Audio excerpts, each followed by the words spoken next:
congratulating our new Latin American professional international champions for 2013, Michael and Joanna.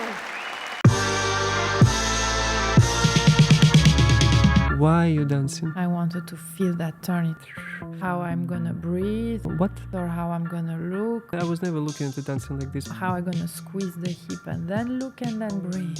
That can also be a technique. On my list now. Discover what can you do? Can you slash your head? For me, it's like wow. Genius. First world, first round, our first dance. I walk on the floor, spin, spin, spin, start from and my bum. Here we go. What we do now, we better pack up and start table tennis or something. I need a gin and tonic then. Hi everyone. We are back. We're back. We're online. We're here with you, and today we have a special guest. And it's a person who doesn't really need to be introduced in our world of ballroom dancing, but I will introduce. Please welcome Joanna Lunis. Hello. It's you. If you don't know, I don't know what you're doing here, but just to check. Break the chair. Yeah. First, you've heard about Blackpool something. This is the person who won Blackpool 8 times as a professional. You can check the record, and 1 time as an amateur. International UK Championship 9 times. If I'm not correct, you can check on the internet and make a comment about this. And 5 times world professional champion. So, Joanna, Hello. thank you for coming. Thank you for coming. It's a pleasure to talk with you, to have this time. Pleasure too. Spasiba большое for having me here. First time, right? First time. Amazing. And my first question about your amateur career. It sounds like this. What happened in 1991? Because, long story short, I've checked the results. Mm-hmm. You've been dancing with Mr. Slavik at that time. TV, yeah. And your first competition as an amateur, and you are in the semi-final straight away. Yeah. 13th UK. place. Then 4 months, final, 5th place. Yeah, And 1 more year, 1st place. that's it. Yeah. What? Lightning. It was a quick shot to fame, let's say. Yeah, 1999, I think. Yeah, 1999. So, I mean, what I can say, what my memory is that it was definitely a successful partnership. I mean, it was a vision that probably I had first because my eyes caught Slavik during a competition where we both were dancing. And then he happened to split with his partner. So Ruud, my coach at the time, knew that he was going to have a tryout with Julie Fryer, who was also a friend, a dancer of mine. So we kind of knew that Slavik was free, and I happened to be free as well. So I suggested, I think I said to Ruud, did you see that man? Did you see that dancer? And so that was the first glance and the first vision that I thought, oh, I really like his quality, his dancing, and the way his personality and his quality. And I thought, together, why not have a tryout and see maybe whether we match? So, because you never know in partnerships, you can, have 2 great dancers or 2 good movers, but you never know until you actually get together. And I think also we had very different style. I was rather shy and quite introvert. And Slavik was a bit of like Slavik, a playboy, another kind of attitude to things. But somehow we made a good product, and with the help of Ruud at the time, our coach, the whole thing became a very quick, successful shot. So the UK was only after 3 weeks of dancing together because actually we had problems with his visa, he couldn't come on time. Then when we started dancing together, he twisted his ankle as well. So a lot of things happened at the very beginning when we started together. So we could not really practice too much, but the time we had, we definitely practiced very, very hard and danced the UK. And then we got quite shocked to win the Rising Star. We were happy to make the first round, and then we ended up in the final thinking, we are happy to be in that final, and then we won it, which was totally like a shock. That makes sense. If you finish in the semi-final after 3 weeks of practicing, so after 4 months, yeah, final, it's obvious, I think. Well, no, it's not. It's not, I know. No, it's hard to say why, but I guess it's also the thing is about we were both talented and both dedicated and hunger, very driven. Definitely we were on that line of motivation that we wanted to achieve our goals. And with the right coach behind it, the right team, I think the whole process became a clear vision and a clear direction. And it was a bit the mind over matter even, I think. That's also why we went on this competition with not too many package of lessons and knowledge. We only knew the little things we knew, but we were excited to be together, to dance, to share our dancing, and a bit rebellious as well from root, because he, you know, our coach is a rebel, so he wasn't someone who liked to please the form. He was someone who was like, find your way and go for it and do it 200% without limitations. So, and in this short time, you just hold on to that and you go for it with excitement and fun, and then somehow it was a success. So very lucky, of course. Could you share your experience of being in the first major final in your life, Blackpool? Yeah, I said to you in the car, this was actually the best memory of this Blackpool, I guess, because we all have this Blackpool like the dream. And I went for the first time when I was 12. I was lucky, I wasn't dancing, but I was lucky to share a ride with another people from Belgium, and my mom made it happen for me, because I dreamt to see Blackpool, and then I end up there with thousands of people, or I don't know, a lot of people in the ballroom, and see all these superstars on the floor, and the charismatic and the passion and all this. So again, you have this vision of what it is, and then you are suddenly making that final. It was like, I thought I'm fainting. I thought this is not happening.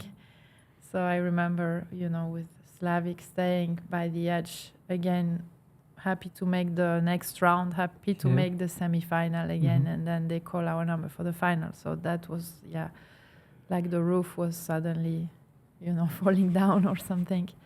But then, of course, we kind of also, it's a bit, you are in a competition, and with our coach, we sort of knew that we had a chance of being so successful. So we also knew we have to step up, put ourselves, you know, on the edge of not just be comfortable, and UK was just an accident. Basically, we had to also mentally know that we were grateful for what happened, but we have to show the world that we're not just a lucky shot. We are here to stay, basically. So for some reason, also this is, again, quite important to not just sit and relax and hope for the next, but keep on the right track of what's coming next and how do you deal with it. And to always be prepared. Like always be prepared, exactly. My teacher, Karen Hilton, you know her, she always say, never unprepared. That's right. That's cool. And even to be a bit ahead into, because you kind of never feel prepared as well. You can prepare to your maximum, but at the end you also have to have a sense of, that's what I have, and now let's go and do it with whatever we have. Actually, I want to ask about this sense of being prepared. How you, can you draw a line between I'm not prepared and now I'm prepared? Yeah. What is this line? Where is it going? Yeah, I think the preparation to be prepared is you have to do everything you can do to put yourself and switch on all the buttons that are needed, whether it's technically or physically or emotionally or choreographically. Like, you have to look at all the departments that needs work and prepare them to the maximum. Not necessarily with many teachers, but that you know yourself what needs to happen. So this is one thing, that you make sure all this is sorted and ready. But for the performance, at the end, it's also to do with a sense of trust that you can do it, and that you individually can do it, and as a partnership, that you are a bit in the right communication zone. And at the end, for what always worked for me was to let go a bit of all the thoughts and start being present in the moment of the competition. And again, not assume that I've got it, but again, reshift yourself into, I have to do it again. I have to prove it again or sell it again. I heard the story. I don't know is it true story or not. That at some point of your career, you had with you your kind of a mood board with pictures. Is it true? Yeah, we did quite a different thing. That was actually from Maximilian Winkelhaus. Max, you know him, because same team we had. So Max, Ruud, and Peter Townsend, of course. So they had very specific styles. Peter was more the technician. Max was a little bit more into the whole advertising and how to become a bit more charismatic, finding your own personality. And Ruud was the coach, obviously. So Max was introducing different things. Sometimes we did pottery to create something that's gonna be the mascot for the competition. So another time we had to paint how we're gonna see ourselves on the floor. So I painted a puma because I wanted to be a puma on the floor. Wow. And I think I remember actually Michael Wenting. He was also at that lecture. He painted an eye, which was beautiful. So he had the eye because he wanted to focus. And Michael, my ex Michael, he had this abstract thing. We didn't understand what kind of painting it was. Yeah, and then another time it was the mood boards that we found different colors or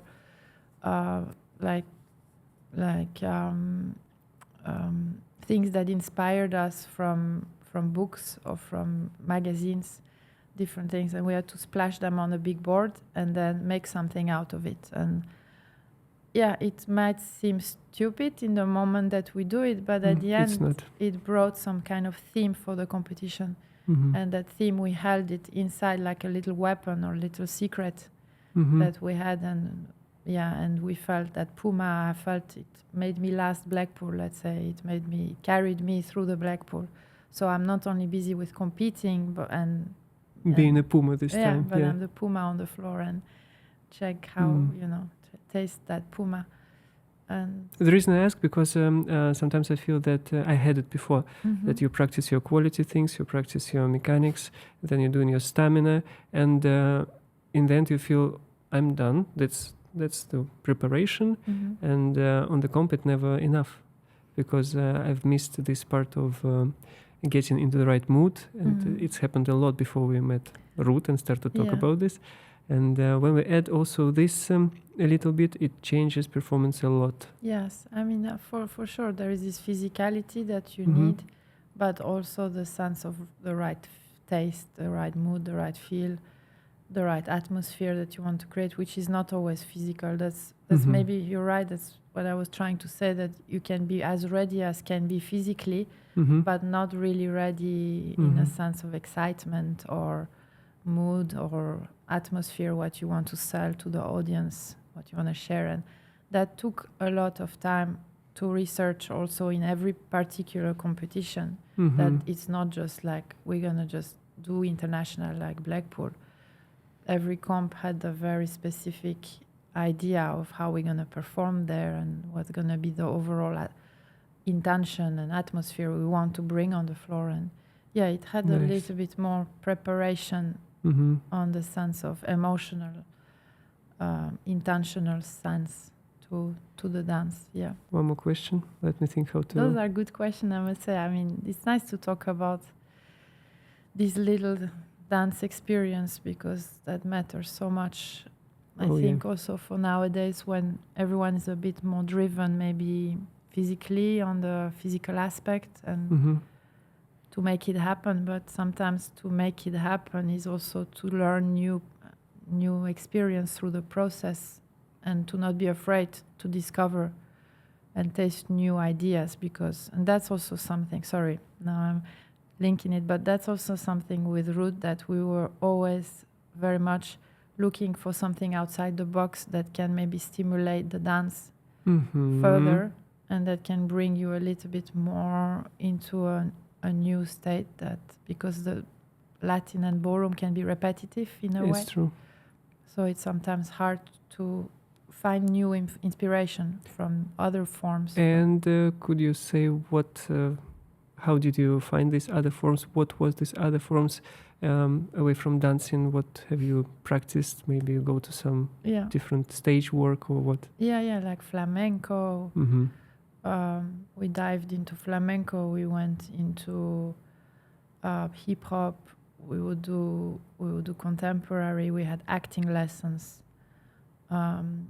We had street dance lessons. We had circus. Yeah, we had a miming guy, a guy that came. Miming guy? Yeah, like he would do miming about not showing the emotions. I don't exactly remember, but we couldn't show the emotions. We only could show the emotion in one part of our body. Yeah, just like this, like you did just now. Yeah, I don't need this lesson, you know. And how often you experiment? I mean, every week I go to the miming lesson or not, or how it was? The acting, yeah, I did every week actually for a period of time, the time that we need. But Ruth always had training camps, and then he would invite some teachers from other forms, and he would always do quite a specific theme, like it wasn't always performing skills. Sometimes it was about tasting the inner senses, and then this would be the main theme, tasting the inner senses, and he would use someone from the modern world to come and how they see that and how they do that. Or another time it was a salsa guy, or about yeah. And then mixing it straight into Latin, because sometimes these things can also be too abstract, but also to put it straight away into action. So into the feather step or into the Cuban break. That's nice. And let's imagine you are on the top competing level in the final. Yeah. 1 month before, let's say, Blackpool. What would be your day? How you plan it? You wake up, you go for do what? When you practice? How much you practice? I don't remember. It's a long time ago. 1 month before, we were, of course, already on the ride towards Blackpool. Again, it depends. We had quite a long career, so of course, you have like waves up and down, but we did different things according to where we were mentally and emotionally and physically. But I remember particularly one year we did quite a lot of fitness training with a particular physical person, and it started 2 months before to start getting the elasticity of the heart, the body fit, and we were also doing that with the dancing implementation. So yeah, we would have, of course, shots of performances 3 times a week, maybe even for quite early. Actually, in that period, we started more early, and then the last week we did a little bit less. So we didn't do climax. We did the opposite. We did a lot, and then we decreased. Like we paced, then we did a lot, and the last week a little less, and then we shot it back up on the Blackpool time. So it was purposefully a bit gradually getting more, then pack it up. It was like, I remember we did 3 times a week, 5 rounds in the middle, because Blackpool is 5 rounds, and then less. But it wasn't also always about the amount, but again about what kind of intention we wanted to work on. Like, is it more about the partnering skills or about the rhythm transitions or about the story? We had to have a clear task when we were practicing. Yeah, and the day would be like, we would wake up, we would do a bit of, I think, gym. We would go to practice. We had Ruth practice again, of course. Always before the lessons with Ruth, we would be there at least 1 hour before to get ready for the lesson, do the lesson, practice 2-3 hours after the lessons. Then already 4 hours. Yeah. Then either go to rest for a little bit or do another type of thing like yoga maybe or swimming or something not as physical but still quite physical. Yeah. Something like that. Yeah. That leads me to one more question. about balance between discipline in your practice and joy. Yeah. Because it's very cool to just enjoy yourself, put a nice piece of music, swing a bit, and also sometimes you can do only this and you enjoy it, but to look at you sometimes not so joyful. Right. But other people, for example, they practice in their discipline, mechanics, quality only, and in the end they look right, correct, but boring. How would you maybe suggest, because you never look boring, and you always look right for me. Thank you. Yeah, so how would you describe this balance for you? I think the balance is keep the fun of it. What beautiful in our style is two people that can dance together. The communication, and I think very much our coach again, Ruth, our teachers were always pushing the relationship aspect of intangible feel between two people, not only physically what you do and concentrate on the perfection of it, but a bit more concentration and feeling of what kind of message you want to sell to each other. And that already was a bit more exciting to have a continuous flow of energy between two people, and even in lectures to have fun with other partners, not to try with different partners and then come back together, and not necessarily because you want to show off or because you want to split with your partner, more because this is about dancing and you need to communicate.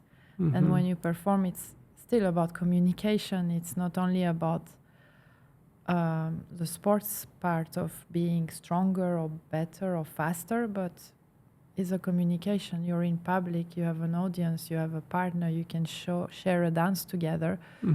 So that has a bit of wider energy to zoom into and to connect to, and for me that's fun. And I think I remember a lot of time lecturing with Ruth that we had that fun doing those things, experiencing even with other style, with ballroom, with Massimo and Alessia. I mean, they were very present. So dancing with Massimo a little bit, or Alessia with Michael, or other ballroom, you guys, I think, as well. You had a lecture with Sergio and Rota, I think. Okay. Yeah. Possible. But I mean, there were some funky groups where we mixed a lot of styles together, and we interacted, and that's not always about even the amount of information, but the being lighter in the approach and a little bit freer in the will to experience. So you're saying this communication is essential, I think, for partnering and to keep it fun, and which is tough because of course there is this relationship aspect that we try to be always perfect for each other, and sometimes can kill a little bit the right feeling or the right energy. But I think it's worth it to allow that to speak as well. And also, like, the most fun experiences as well for me, where we were performing but we were not just busy with performing, would be also those training camps as well. When we perform in the group, we have a sense of like adrenaline, like you can taste again, can you do it, the level is up.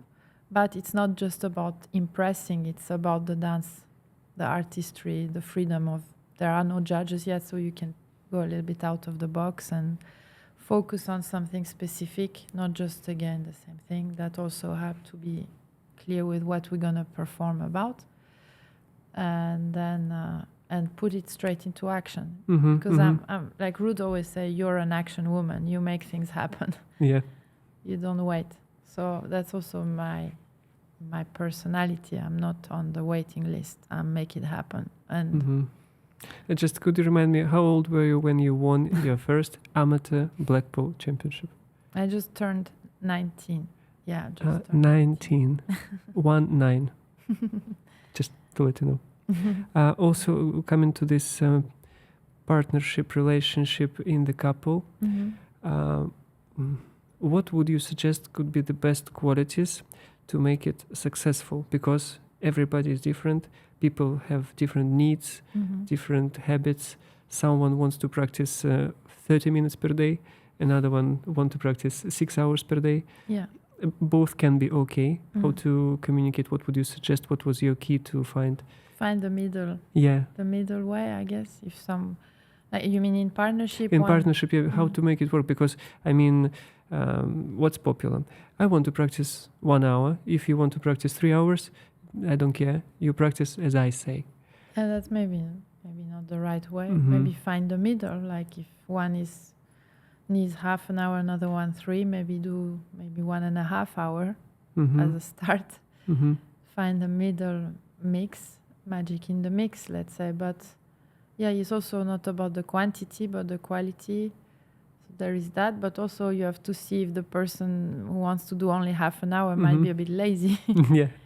So it's like that's why also you have a coach. I think Mhm. a coach can be the one who decides, even if it's not too directing, and if the coach is letting you make your own decision. But at some point, you are a team, so it's quite good also to have outside help a bit. Mhm. But I think the balance, the mix, also to find really the true inner motivation. Why are you doing something? What's the purpose?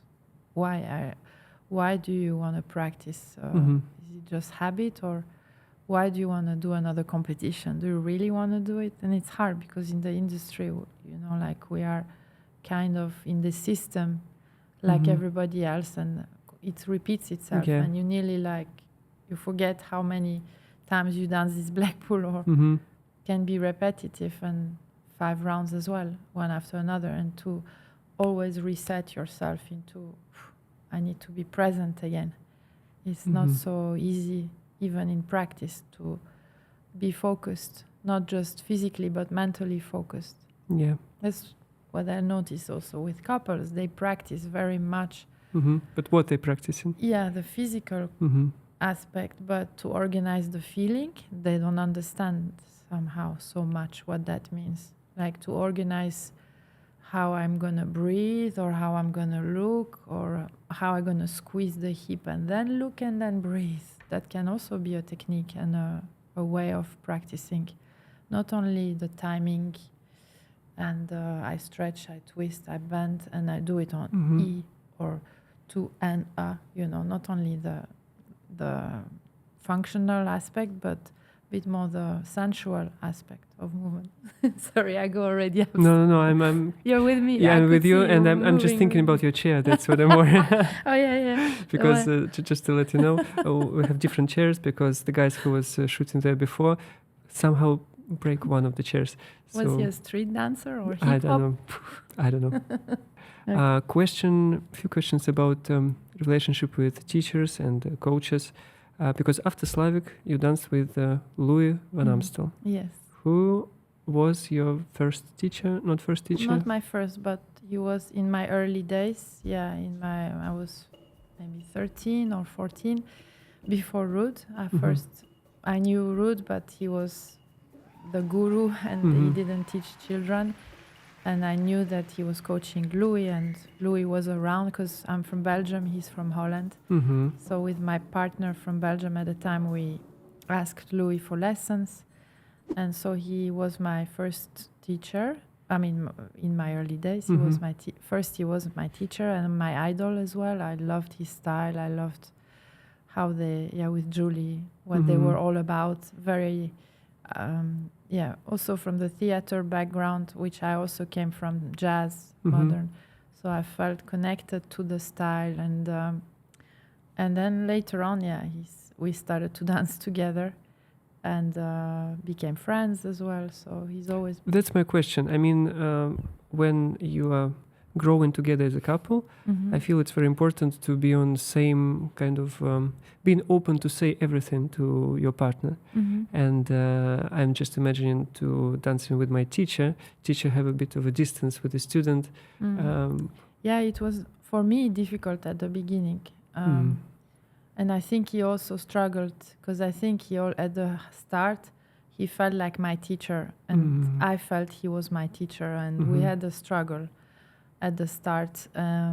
Okay, again, Ruud helped us to deal with this, but it was not. We danced 2 years together, and towards the end, I got a bit more out of my shell. I believed more that I was a little bit more in his level, but yeah, it was a bit difficult. Yeah, you're right.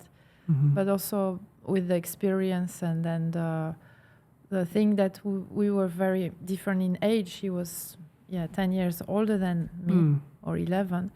So he had other motivation, other ambitions, and then he went a bit further into the theater. He wanted to do shows on Broadway, and so together with me, we made a whole production in America, Latin Fusion, with a whole group. So I could feel he directed it a little bit further out of the competition. So it was same time competing and doing a Broadway show, you said? So we created that. Actually, I still regret that we don't have. We were going to talk with him about this on the next podcast. But anyway, you have guys, anyway, LVA podcast. I will share the link down with them, so please check. There are plenty of very good information, and also Louis had a nice podcast with Joanna, so you can search it, find it, and experience. It's worth watching. So we did the Broadway thing, and then I really had to shift myself into a bit more becoming director, like not direct, but he was the main director, but I was teaching all the other dancers. I had to tell them, I had to remember everybody's choreography. So I was doing our show, their shows, the group shows. So I was only 21, so I had to multitask. Makes sense. So because after you started dance with Mike, I was 20, something like that. So you had this stage experience for a long time. 1 year. Knowing steps of every person involved, and then you because your first victory as a professional with Michael was a show dance. Yes. So it probably helped a lot to. It was easy for me. Easy, yeah. So easy. Yes. So that's why I'm very thankful to Lee, because he pushed me very in uncomfortable zone. It was difficult, it was tough. I was alone in New York for the first time, and with like this Broadway stuff, very different world, and then still competing, but I could feel it was a bit drifting away, and I still wanted to dance competition. So that's where I kind of chose to go for the competitive world, and I felt he was more drifting away into the theatrical and staying in America and making it more commercially in other things. So then I started with Michael, and we won the World Show Dance, which was a mixture of my style with Louis, but with a twist of Michael's style. And again, it was a vision that I saw. No, actually, Ruth introduced me to Michael. Ruth said, "Watch that boy in Blackpool." And Ruth sort of had this kind of thing that we could match somehow well. As a dancer, I just want to say thank you that you choose to stay on the competitive field. Maybe it would be better if you also, and successful for you, to switch, because you inspire so many people. And me personally, I remember before the YouTube era and all this social media, the only source of video was one competition, which is in October in Moscow. And it was the comp when you can buy a video from the Japan superstars. And I remember I was looking for this competition. It's actually a very important competition, but we never had a good result there because we just started. And my motivation was to go there to buy this CD, to see the video. Really? And I remember watching you two with Michael dancing your favorite spins. I think it's your winning show, So it was very inspiring. Thank you for choosing competitive field. It's good. My pleasure. Thanks for saying this. It's nice. And nice that you're doing this kind of program and podcast for dancers, and to invite me. Yeah. Question about your professional victory. Your first time you become a professional champion, you said it was a world's show, of course, but I mean as a Latin. Yeah. It was international. Yeah, you said it. Yes. I checked it. So, so international. Do you remember how it felt? Do you feel any difference between amateur champion and being professional champion? Or at that stage, just the first victory didn't feel as, wow, I'm a champion? What? I must say, I can't remember the first international. That's bad. I remember the first Blackpool. I remember a few other internationals that I loved dancing, Mm-hmm. but not. I don't remember if it was the first or the second. It's a little bit like mixed for me. But the first Blackpool with Michael when we won, yeah, I remember that one. That was like amazing. Mm. And mostly what was amazing was that we danced well.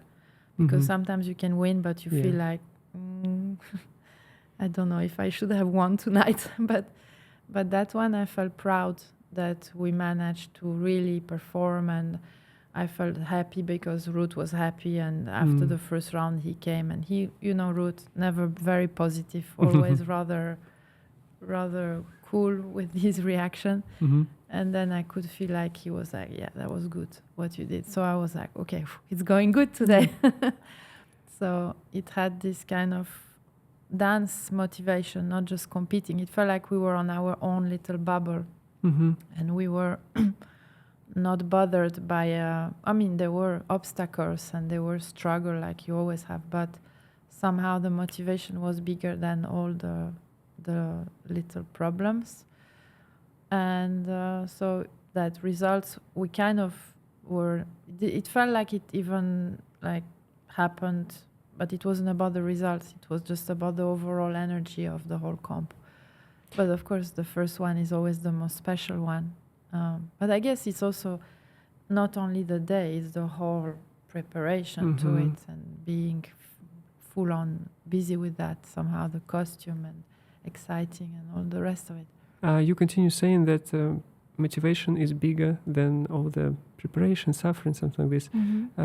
Have you analyzed what is your real intrinsic motivation? Yeah. Why you're dancing? Yeah, I think that is very nice question. I think for me, the dancing was like a need, like a oxygen, like a need to do it physically. I felt like I couldn't exist somehow without dancing. Since I'm very small, I felt I need to express myself with dancing, because I wasn't able maybe to express myself differently so well. I was very shy and like a bit afraid. So that helped me to get out of my shell and to use this dancing to communicate as well. Because I feel I need to connect, and maybe it's not always, it doesn't look like this. I look distant, but I actually like to connect with people. Mhm. But I'm shy, so dancing was the right like medium to help me. So this was one thing for me. It was always the need to express and to be able to experience it, as well as an energy and a capacity to feel that. For example, turns. I wanted to feel that turn. It was exciting for me, and to feel how balanced I can be, or how quick I can be, or stuff like that. So it was a bit more about the experience, rather than the end result. So that's why it never bothered me to practice 6 hours a day, because I enjoyed every moment. But It's wow. And I'm just imagining to practice for 6 hours and enjoying it for 6 hours. This is quite unique. I mean, not enjoying, I would say that the struggle was more the relationship, of course. Yeah, this As always. sometimes Yeah. gets in the way. And I mean, I would say also one thing is that we think everything is so perfect, like, but there is always going to be some problem, always going to be some disturbance, like on the competition as well. You cannot expect that everything will be perfect, even if you prepared to your maximum and you're ready and everything. Something's going to go wrong. That's for sure. You don't know what, but that's the beauty of it, because you can, I guess you become more experienced and professional when you're not afraid that something wrong can happen, and okay, give it to me, it's fine, I'll deal with it. I'm gonna fall on. I remember my first world with Slavic, first world that we're about to win, our first round, our first dance, samba, which was amateur, so samba was first dance. Walk on the floor already, start, spin, start promenade. I'm on my ass. I'm on my bum. Here we go. Yeah, here we go. First dance, first worlds, first round, first dance, boom. and Ruth is sitting front row, and I'm flying on the floor, and picked it up and continue. And it was part of the game, and somehow we made it happen. And and those things happen even on major competitions. For me, I think it's actually an opportunity to show yourself. It's very interesting for the audience. People start clapping when they see these things. Sometimes, depends how you handle it. Yeah. Depends on what kind of what you make of it. Of course, don't have to be. You don't. It's how you handle it in the moment, but that it doesn't carry on as well. It happened next. Move on and deal with it. So a bit of that. Okay, another question. You say your motivation is about like an oxygen. Dancing is an oxygen for you. But you win so many years.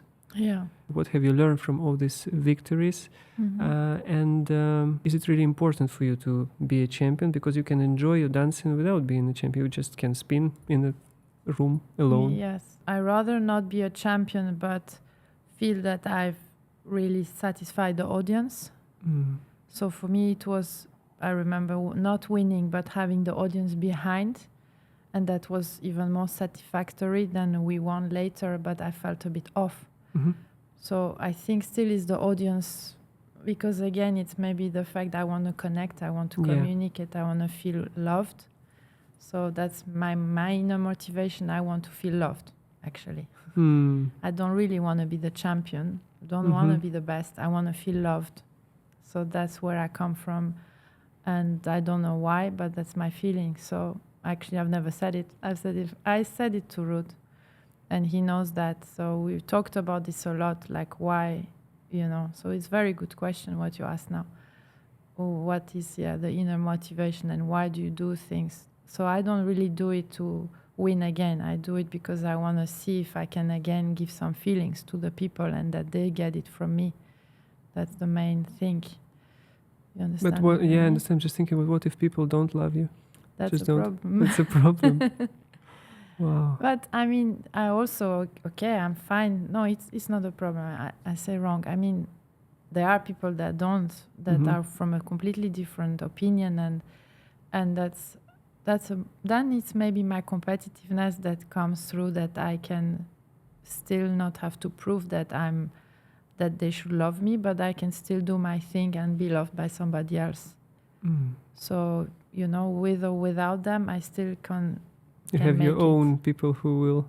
Yeah, something like this. Yeah. So, but the main thing is that it's not really to win; it's to, through the dancing, to share and communicate with the audience and feel that they are with me on that. That's the main thing. But of course, the winning part comes with it, and if it's successful, it's a plus. It's like a cherry on the cake, let's say. I like this idea about being loved, but it's just not possible all the time. I'm thinking for myself, because I have the same feeling sometimes. I want people to like me, but I understand it's just impossible. And in recent circumstances, I felt that many people just stop liking me suddenly. And but that's also quite nice, because not loved as just love like in a nice way. It can also be that they hate you, but they get a feeling from you. So that's more what I wanted. A reaction. A reaction, yeah. So maybe love is the wrong word, but the haters, I love them too. They gave me something too, So I should learn this, how to love them. Talking about results a bit more.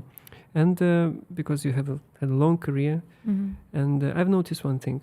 You've been a champion for 1 year, for second year, for third year, for fourth year, and just correct me, fifth or sixth, you had some little drop at one competition.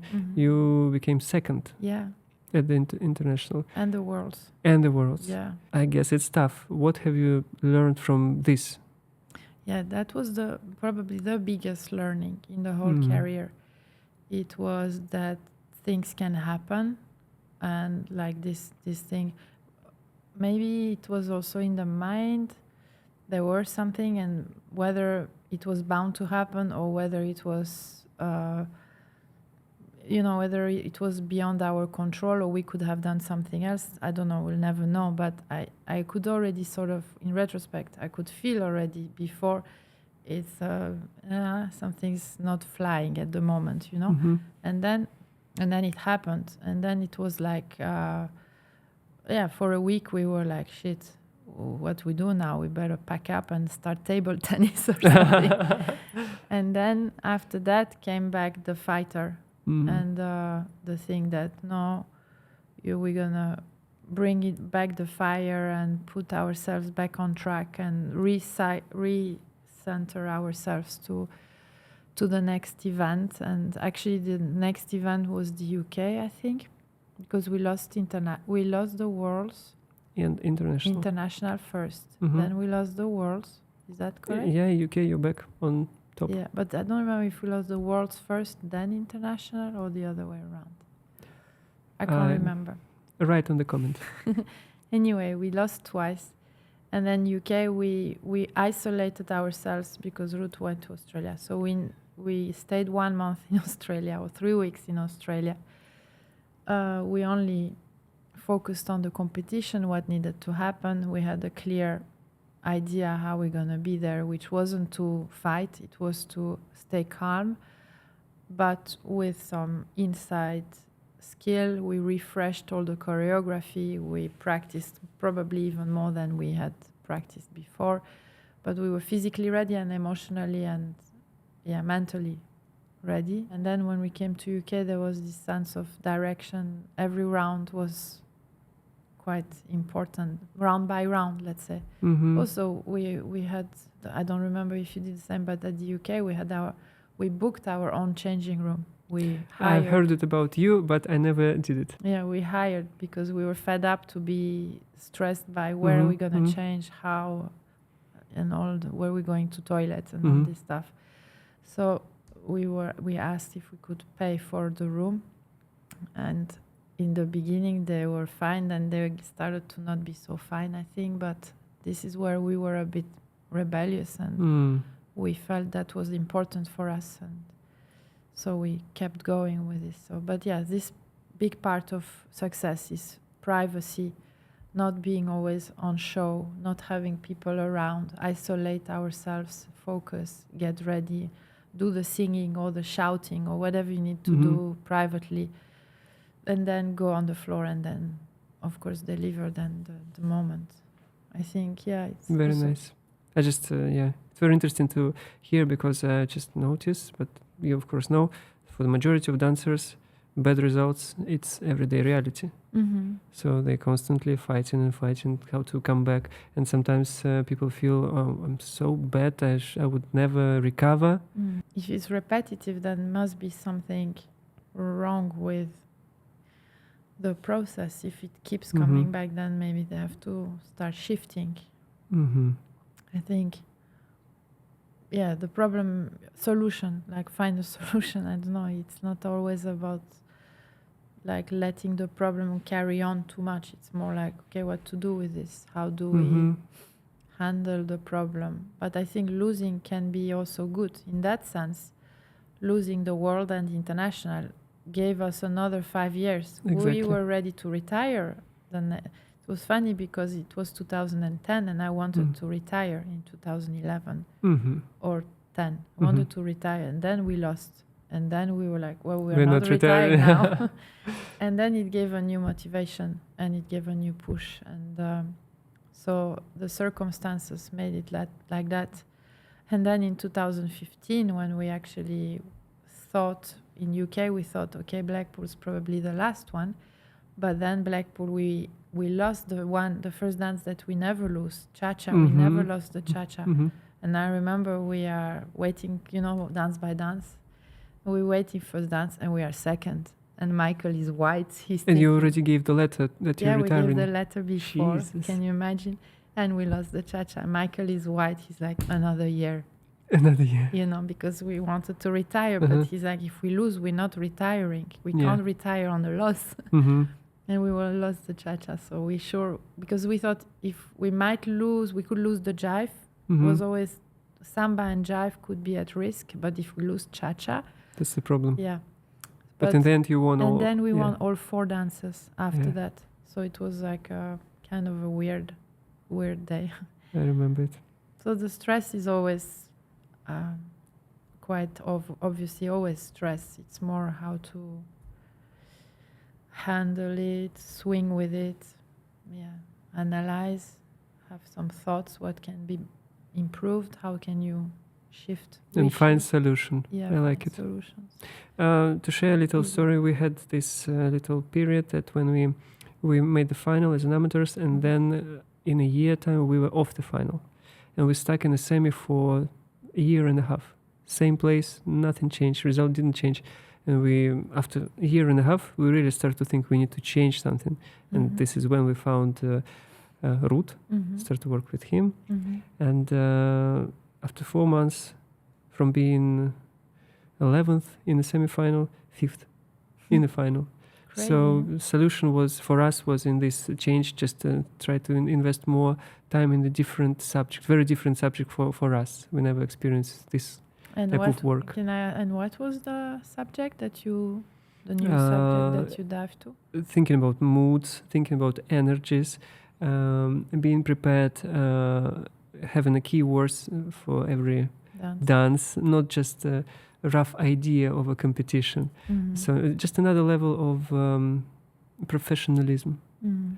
and also in the beginning just to realize that you are not doing enough. That was the lesson. Okay. Because I noticed that at every stage you feel that, oh, I'm at my maximum, I'm doing everything. Mhm. But actually if you distance yourself and Mhm. look to other professionals, you can see, oh no, he's doing definitely more and he's more successful, so I need to do this and that. Uh-huh. At every stage you can find a little bit of extra that you can add and do more. And this realization was a big thing for me, because at that stage I thought, okay, I'm doing everything and the result is not changing, so what's wrong? But then I realized, oh no, you're not doing everything. Yes. There is much more you can do. Yeah, Yeah. that was the key. Yeah, that's nice, because we can be very self-obsessed, but Mhm. sometimes to look at others and be realistic. Okay, she has better leg action, Yeah. but I have this, but I could do with a little bit better this. Mhm. So something like this as well, it's true, because even everyone has got a clear affinity, in the top. So you can sort of not mean lose yourself, but also see yourself in the bigger picture a bit. Yeah. This crossed my mind that, you knew, okay, this one is maybe more physically Mhm, ready, mhm. and I could do a bit more physical training, and that can help you too. Yeah, I was never looking at the dancing like this before I started to invest time in this type of work. I was just thinking, yeah, I'm doing my best. I'm practicing, having the lessons, Yeah. improving somehow, but I was never specific. Okay, this couple is doing this couple is doing that. Cool. How can I be up in these circumstances? Nice. And that leads me to a question about relationship with the coach and teacher, because as you know, coach has a big authority for the student all the time. And we all want to be good students. We want to do everything that our coach or teacher says. But at the same time, we want to be independent. We want to make decisions by ourselves, because we realize that all responsibility in the end is our responsibility. It's not our coach going on the floor and dancing. How to find this balance? How did you find it to do what teacher says and also to decide by yourself? What is this fine line for you? Well, it was also in the principle of our coach's style of teaching. He was more commanding in the beginning, but then he was also using other methods of teaching, which was more discovering style, that you find yourself what you need, that you speak about it, that you research yourself, that you take over the lesson, that you act like not a student, but you act like a colleague. Also in the sense of, we had a long relationship with Ruth, with our coach, so it became at the end, like he would say, more colleagues, but I still of course felt like the student, but I had to step up more and put myself into a little bit more of a equal level, let's say, of communication, and that was something that he was also stimulating, and I think it's nothing wrong with it. I think teachers maybe now they think they have to show authority only, and they have to show that they know best, and they don't maybe allow or permit the students to find a bit more their own self and discovering their own ideas. And so this I find quite a problem in the industry. It's all about the egos, the personal experience of especially big bosses or big teachers or teachers that, you know, or even teachers just in general. This name of I'm the teacher and you're the student, like you say, it's already a bit of a wrong setup. Of course, it's like that, but it doesn't have to be always only like that. It can be slightly more a shared communication, and even with kids, to allow them to speak, to understand, to really check if they are with us, and if they can grasp the informations. That sometimes you think they know, or you just, you know, tell them and show them, but at the end they look at you and they copy a bit, but they don't really feel it or understand it. This is difficult because for the kids, of course, discipline is a big thing. So being a coach, you need to make it this discipline for them. So being sometimes more direct, you're not doing this, you're doing this.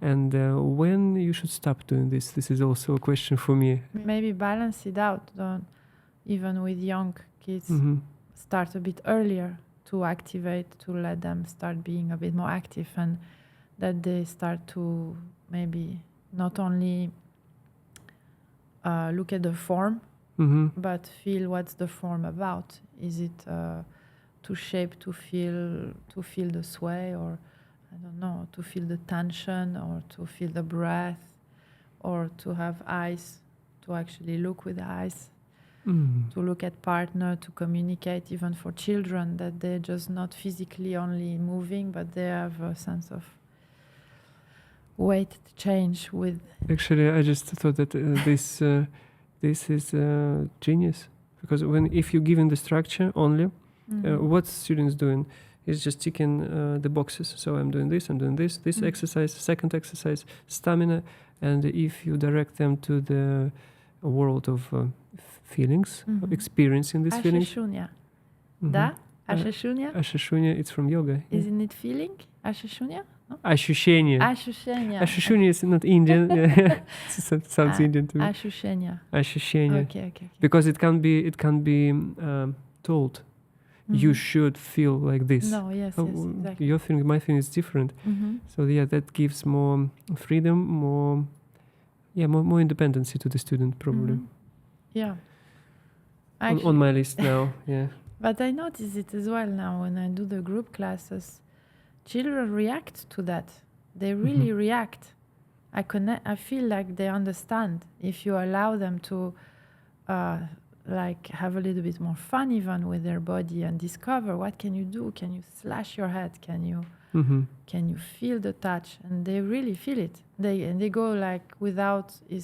For me it's like wow, because here what is amazing, they have the form already. They have the quality of movement. They're very trained. They're sharp. They can do this. But when you give it a little bit more, okay, and what meaning is this all about? What do you want to say to the audience when you do this sharpness? Is it to attack only, or can it be with a bit warmer eyes? When you tell them to do that, they're like, oh, yeah, maybe I can. Yeah, it's funny. Nice. I like it. I like when you say about meaning. Yeah. Should be more meaningful for the dancer, because we're sometimes lost in the form. Should do this, yeah. But meaning is like we'll do it later. When later? Exactly. Yeah. Nice. So one more question. Okay.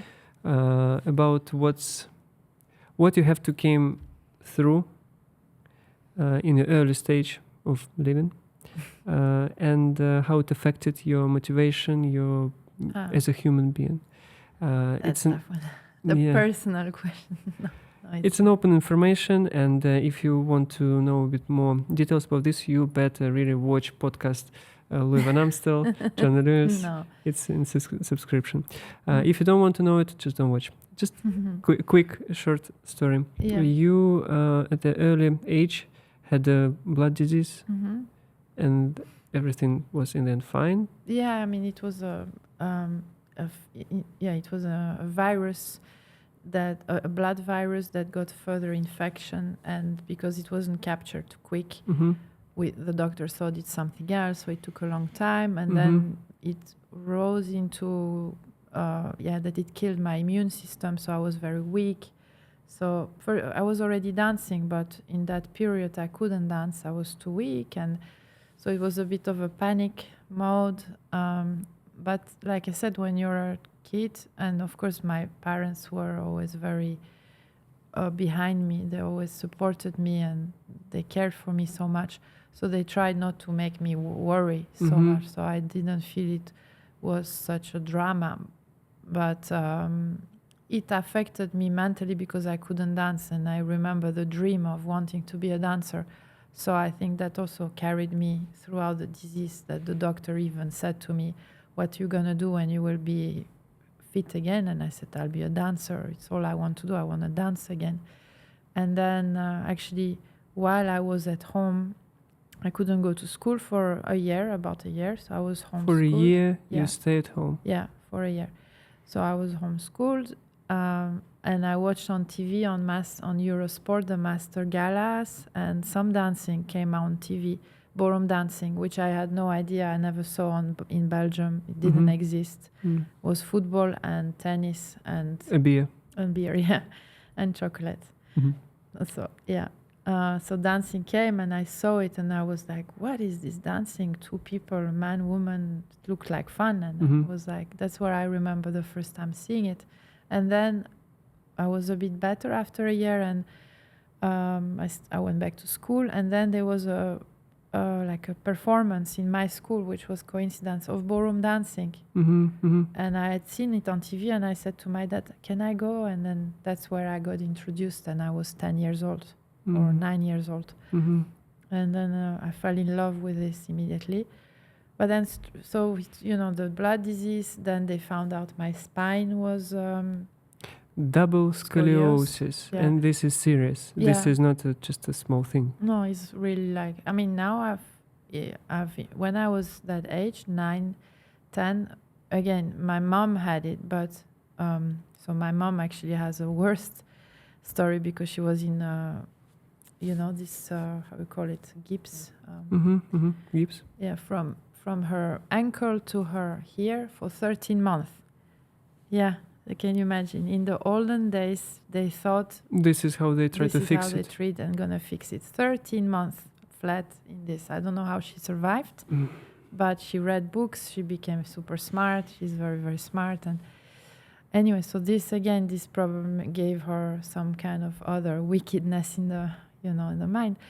And so so my mom knew there could be something wrong with my back, and she kept saying to the doctor, but the doctor always says, she's fine, she's okay, you worry too much. And then we changed doctor, and the doctor then found, she has some problem in the back, because I always had like something stiff, something wrong.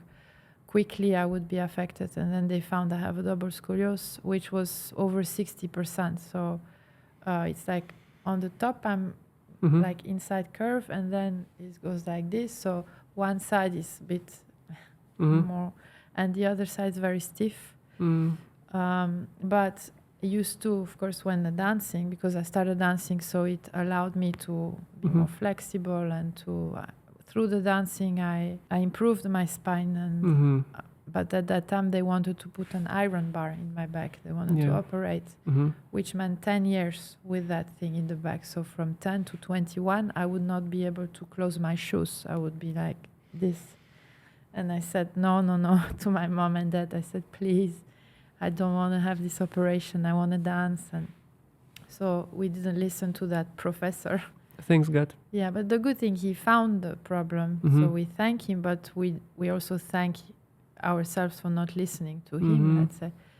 And then I danced, and then it changed 30% within 2 or 3 years. So 30% improvement, better by dancing. By dancing, yeah. So if you have a flu or some double scoliosis, just dance, continue dancing. Definitely. My question is like Quick this. fix. You're one of the most successful dancers in our industry. Is it necessary, it's a question for me as well, isn't it important to go through this kind of personal hell, obstacles to become very successful? Or it's possible just to be okay, have a nice life, and be successful? I think so. I think it doesn't matter if you go through drama and if or not. Depends on the person, what they really want. Depends on the inner motivation. Mm-hmm. But you can come from a good background, a poor background, or like go through traumas or have a happy life in the beginning, and then it's like not exactly. I don't think it's one formula. Mm. I don't know. I don't think so. I think it depends on the person and the mindset. Maybe, I mean, it's more to say that traumas can be good because that did give me the drive of I'm going to prove the doctor I can dance and not follow his operation and still do it. And I was proving to myself I will survive this virus, this blood disease, and dance and make it happen. And never also mentally not think about it. Mm-hmm. Like not too much think about the negativity, but the dancing for me was like an oxygen, so it helped me to really survive all the fear that maybe unconsciously you don't even want to allow them. I wanted to forget about them, so dancing helped me to forget about it, not to think about it. That's nice. Mm-hmm. So I just want to finish with a big thank you one more time, and with nice words of my teacher George. He said once, and it's to you, the world of ballroom dancing is very lucky to have you as an ambassador. Oh, thank you. So thank you very much for coming, and I wish you great success in the future in all your new projects, and Nice. hope to see you soon. Thank you, Fedor. Nice to be here. Thank you. Thanks. There's a limit to your love. That's it. There's a limit to your love. There's a limit to your love. Your love, your love, your love.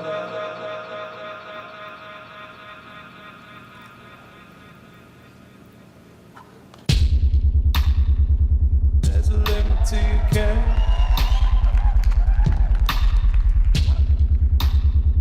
So carelessly there. Is it truth or dare? There's a limit to your care. There's a limit to your love. Like a waterfall in slow motion, like a map with no ocean. There's a limit to your love, your love, your love, your love. There's a limit to your care. So carelessly there. Is it truth or dare?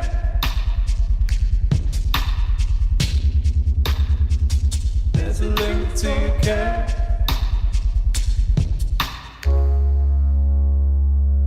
There's a limit to your care. So carelessly there.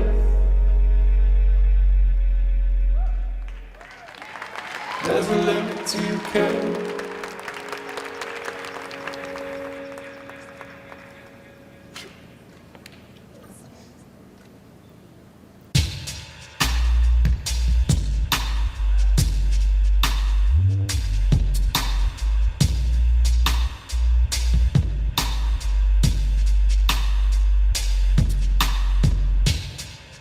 There's a limit to your love. There's a limit to your love. Your love, your love, your love.